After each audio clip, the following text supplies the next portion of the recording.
Nesse final de semana tivemos as seletivas para o Aiga. Claro que o time do Mo saiu como campeão, afinal de contas, Mo Jassin, o organizador da DCC, se juntou com o Bodoni, que é um campeão da DCC, para poder formar uma seleção de lutadores. O que surpreendeu a todos foi que os russos do Universal Fighters conseguiram sair com a vitória sobre o time do Mo na seletiva. O time do Universal Fighters começou com uma vitória por mata-leão logo no primeiro round, faltando 47 segundos para acabar. Na segunda categoria, até 91 quilos, foi onde aconteceu a maior zebra do campeonato. O Luke, da New Wave, estava irreconhecível. No primeiro round ele fez vários ataques nos pés, mas no segundo e terceiro round, não sei se o Luke cansou, não sei o que aconteceu, mas o Ruslan amassou ele. Passou a guarda com facilidade, dominou a luta completamente e o Luke mostrou sinais de cansaço do começo ao fim do round.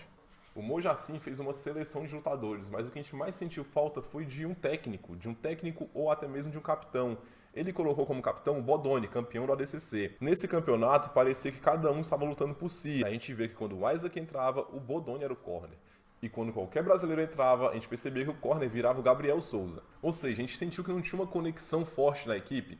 O Mo ficava ali correndo de um lado para o outro, mas a gente não via nada muito organizado. E assim o time do Mo já começou a disputa com 2 derrotas. Nesse segundo dia, optaram por subir o Dante Leon para a categoria de até 83 quilos. O que não foi uma má escolha, porque o Dante Leon fez uma boa luta e finalizou no armlock logo no segundo round. Na categoria até 65 quilos, tivemos o Zack contra o Magomed. O Zack já começou a luta puxando para a guarda sem pegada e assim tomou uma punição. Mesmo no período inicial da luta, nessa regra vale pontos de queda e até mesmo o ponto negativo, que seria você puxar para a guarda sem pegada. Nessa luta, novamente vimos vários erros de estratégia. Além dessa punição, logo no início da luta, o Zack passou a luta toda procurando finalização e não ganhar por pontos, perdendo 2 dos 3 rounds e o time do Mo saindo com a derrota de 3-1 para o time Universal. A partir daí, o time do Mo não podia ter mais nenhuma derrota, afinal de contas são 7 lutadores. Caso alguém tenha 4 derrotas, o time já saiu perdendo. Nas próximas 2 lutas, tivemos o Bodoni e o Koabate representando o time do Mo. Os dois não tiveram muitas dificuldades e os dois finalizaram suas lutas em um heel hook. Ficamos assim no placar de 3-3 para as equipes e para definir isso tivemos o brasileiro Fabrício Hokage. Cara, essa luta do Hokage teve muita polêmica. O Hokage lutou muito bem, teve triângulo voador, teve troca de queda, teve tudo aquilo que a gente conhece já do Hokage. O problema é que a luta é dividida em 3 rounds. No primeiro round, o Hokage pulou um double leg, entrou de Kimura, ficou segurando a finalização. Na minha opinião, se for dividido round a round, esse primeiro round seria completamente do Hokage. No segundo round, teve mais troca de queda, o Hokage trabalhou mais no contragolpe e conseguiu encaixar um lindo triângulo voador. Por 2 vezes, seu oponente jogou ele para fora do match. Na regra, o juiz não soube o que fazer, a gente não sabe exatamente o que estava escrito na regra para falar sobre isso, a gente entrou no site um dia depois do campeonato para poder ver o que a regra falava exatamente sobre fugir do tatame. Só que assim, o site não estava funcionando, a gente vai dar uma pesquisada depois para poder ver se valeria os 2 pontos ou a desclassificação. Eu acredito que valeria a desclassificação. Se você observar até no vídeo, o Gabriel pediu por essa desclassificação. Ele ficou gritando lá fora, pedindo para poder acabar a luta. O árbitro, por 2 vezes, tentou arrumar ali a posição, virando eles de cabeça para o meio. Na segunda vez, até levando eles mais para o meio do tatame, tentando deixar na mesma posição com o triângulo fechado. Mas, infelizmente, o Fabrício Hokage não conseguiu finalizar esse triângulo, até porque eles mexeram muito ali na posição e acabou o segundo round também 0-0. Na minha opinião, o Hokage ganhou o primeiro round e o segundo também. Lembrando que no primeiro round ele passou mais do que metade do round com a finalização encaixada.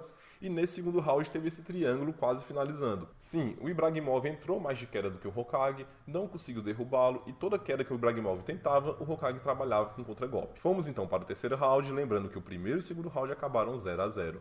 O terceiro round também acabou 0-0, só que com um domínio maior do Ibragimov.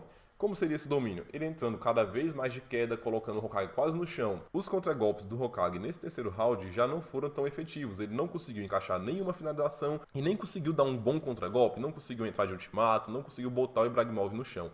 Por outro lado, por muitas vezes o Ibragimov tirou as pernas dele do chão e o Hokage teve que ficar andando ali só com as mãos. Então, realmente, esse terceiro round seria do Ibragimov. Como os 3 rounds acabaram de 0-0, foi para a decisão dos árbitros e os árbitros escolheram a vitória pelo Ibragimov. Eu não sei dizer se nesse campeonato eles olham round a round ou a luta toda como uma luta só. Se for round a round, na minha opinião, deveria ter dado essa luta para o Hokage. Se for olhar a luta completa, realmente o Ibragimov entrou de queda no primeiro, segundo e terceiro round. Ele foi consistente durante a luta toda, enquanto o Hokage teve bons momentos somente no primeiro e no segundo round. Aí os russos comemoraram, jogaram um do outro pra cima.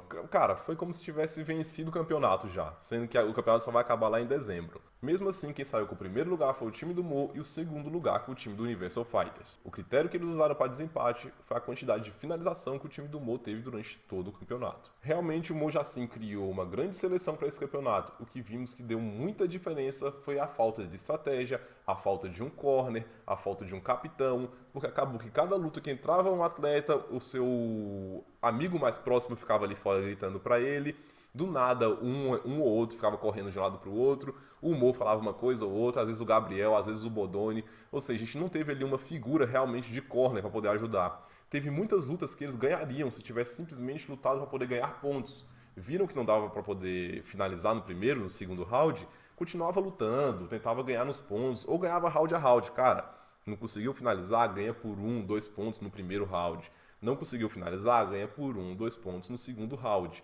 Aí sim, no terceiro, começa a lutar, querer finalizar, porque o campeonato, diferente dos outros, ele tinha rounds. Toda hora eles paravam, ia lá e conversava com o corner.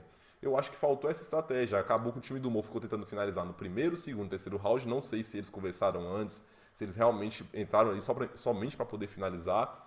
Mas não deu muito certo, porque eles foram bem contra o primeiro time, foram bem contra o segundo time, mas quando entraram com um time mais experiente, que conseguia entender esse tipo da regra, os russos não entraram muito para finalizar eles, entraram para ganhar round a round, e acabou que eles saíram com essa derrota. Lógico que eles foram bem também, apesar de que os russos ganharam a mesma quantidade de dinheiro que eles, o prêmio é o mesmo do primeiro e segundo lugar, e vão estar lá em dezembro na próxima etapa do AIGA. Vamos ver se lá em dezembro o Mo vai fazer algum ajuste, trocando alguém da equipe, ou simplesmente se ele vai arrumar essas estratégias. Acredito que vão haver substituições sim no time do Mo. Em uma live ele falou que vai escalar o Filipinho para a categoria abaixo de 60 quilos. Para quem não conhece, o Filipinho ele é da Pirâmide Grappling, e é um dos maiores leg lockers que a gente tem hoje, atuando em campeonatos no Brasil. Agora comenta aqui embaixo, qual seria o time que você escalaria para poder disputar o AIGA?